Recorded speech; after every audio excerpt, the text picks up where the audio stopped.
1903ರಲ್ಲಿ ನಾರಾಯಣ ಗುರುಗಳು ಹುಟ್ಟು ಹಾಕಿದ ಸಂಘಟನೆ ಇಂದು 36 ಲಕ್ಷಕ್ಕಿಂತಲೂ ಹೆಚ್ಚಿನ ಸದಸ್ಯರನ್ನು ಹೊಂದಿದ್ದು, ಉತ್ತಮ ಕಾರ್ಯಕ್ರಮಗಳಿಂದ ಜನಪರ ಯೋಜನೆಗಳನ್ನು ಹಮ್ಮಿಕೊಳ್ತಾ ಇದೆ ಎಂದು ಎಸ್ಎನ್ಡಿಪಿ ಕೊಡಗು ಯೂನಿಯನ್ ಕಾರ್ಯದರ್ಶಿ ಪ್ರೇಮಾನಂದ ಕೆವಿ ಹೇಳಿದರು.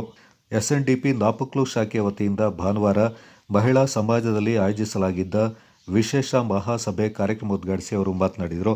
ಜಿಲ್ಲೆಯಲ್ಲಿ ಆರ್ಥಿಕವಾಗಿ, ಸಾಮಾಜಿಕವಾಗಿ ಹಾಗೂ ಶೈಕ್ಷಣಿಕವಾಗಿ ಎತ್ತರದ ಸ್ಥಾನದಲ್ಲಿರುವ ಹಲವು ಸಮುದಾಯಗಳಿವೆ. ಕೇರಳ ರಾಜ್ಯದಲ್ಲಿ ಹುಟ್ಟುಹಾಕಿದ ಎಸ್ಎನ್ಡಿಪಿ ಸಂಘಟನೆ ದೇಶಾದ್ಯಂತ ಹಬ್ಬಿದೆ. ಇದು ಶಿಕ್ಷಣಕ್ಕೆ ಪೂರಕವಾಗಿ ಉತ್ತೇಜನ ನೀಡುತ್ತಾ ಇದೆ. ವಿದ್ಯಾರ್ಥಿಗಳು ಉತ್ತಮ ಶಿಕ್ಷಣ ಪಡೆದು ಸಾಧನೆ ಮಾಡಬೇಕು. ಎಸ್ಎನ್ಡಿಪಿಯ ಕಾರ್ಯಕ್ರಮದ ಸದುಪಯೋಗ ಪಡೆದುಕೊಂಡು ಉತ್ತಮ ಶಿಕ್ಷಣ ಪಡೆಯುವ ಮೂಲಕ ವಿದ್ಯಾರ್ಥಿಗಳು ಸಾಧನೆ ಮಾಡಬೇಕೆಂದರು. 1903ರಲ್ಲಿ ಹುಟ್ಟುಕೊಂಡಿರ್ತಕ್ಕಂಥ ಎಸ್ಎನ್ಡಿಪಿ ಸಂಘಟನೆ 1903ರಲ್ಲಿ ರಿಜಿಸ್ಟ್ರೇಷನ್ ಆಗಿತ್ತು. 1903ರಲ್ಲಿ ಇದಕ್ಕೊಂದು ಬೈಲ ತಯಾರಾಗಿತ್ತು. ಇವತ್ತು 2026 ಕೂಡ ಅದೇ ಬೈಲದ ಅಡಿಯಲ್ಲಿ ನಾವು ಇದ್ದೇವೆ. ಎಸ್ಎನ್ಡಿಪಿ ಸಂಘಟನೆ ಅಂತ ಹೇಳಿದ್ರೆ ಅದರಲ್ಲಿ ಯೋಗ ಬರ್ತದೆ, ಯೂನಿಯನ್ ಬರ್ತದೆ, ಒಂದು ಶಾಖೆ ಅಂತ ಹೇಳಿ ಬರ್ತದೆ.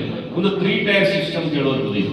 3 ಟೈರ್ ಸಿಸ್ಟಮ್ ಹೇಗೆ ಜಿಲ್ಲಾ ಪಂಚಾಯಿತಿ, ತಾಲೂಕು ಪಂಚಾಯಿತಿ ಮತ್ತು ಗ್ರಾಮ ಪಂಚಾಯಿತಿ ಹೇಗೆ ಇವತ್ತಿನ ದಿನಗಳಲ್ಲಿ ಕಾರ್ಯನಿರ್ವಹಿಸ್ತಾ ಇದೆಯೋ ಅದೇ ರೀತಿಯಲ್ಲಿ ಎಸ್ಎನ್ಡಿಪಿ ಹೇಳ್ತಕ್ಕಂಥ ಒಂದು ಸಂಘಟನೆ ಕಾರ್ಯನಿರ್ವಹಿಸ್ತಾ ಇದೆ.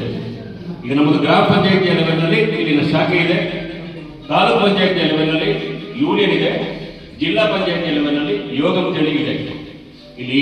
ಇಲ್ಲಿ ಏನು ವರಮಾನ ಏನು ಕ್ರೋಢೀಕರಣ ಮಾಡ್ತಾರೆ, ಯಾರು ಯೂನಿಯನ್ನವರು ಕೇಳೋದಿಲ್ಲ.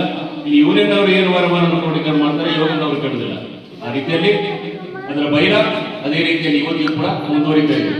ದಾಪಕ್ಲು ಪೊನ್ನುಮುತ್ತಪ್ಪ ದೇವಾಲಯದ ಅಧ್ಯಕ್ಷ ಎಕೆ ಚಂದ್ರನ್ ಮಾತನಾಡಿ, ಸಂಘಟನೆಯ ಸದಸ್ಯರು ಶೈಕ್ಷಣಿಕವಾಗಿ ಬಲವರ್ಧನೆಗೊಳ್ಳಬೇಕು, ಆ ಮೂಲಕ ಸಾಧನೆ ಮಾಡಬೇಕೆಂದರು. ಕಾರ್ಯಕ್ರಮದಲ್ಲಿ ಸದಸ್ಯರ ಮಕ್ಕಳಿಗೆ ನೋಟ್ ಪುಸ್ತಕ ಮತ್ತು ಕೊಡೆಗಳನ್ನು ವಿತರಣೆ ಮಾಡಲಾಯಿತು. ಎಸ್ಎನ್ಡಿಪಿ ನಾಪಕ್ಲು ಶಾಖೆ ಅಧ್ಯಕ್ಷ ಟಿಸಿ ಲವ ಕಾರ್ಯಕ್ರಮದ ಅಧ್ಯಕ್ಷತೆ ವಹಿಸಿದ್ರು. ಈ ಸಂದರ್ಭ ಜಿಲ್ಲಾ ಯೂನಿಯನ್ ಕೌನ್ಸಿಲರ್ ಆನಂದ್ ಮತ್ತು ಗಿರೀಶ್, ಎಸ್ಎನ್ಡಿಪಿ ನಾಪಕ್ಲು ಶಾಖೆ ಉಪಾಧ್ಯಕ್ಷ ಎಂಕೆ ತಂಗ, ಸುರೇಶ್, ಸಮಿತಿ ಸದಸ್ಯ ಕಲ್ಲುಮಟ್ಟೆಯ ಸತೀಶ್ ಹಾಗೂ ಶಾಖೆಯ ಸದಸ್ಯರು ಪಾಲ್ಗೊಂಡಿದ್ದರು.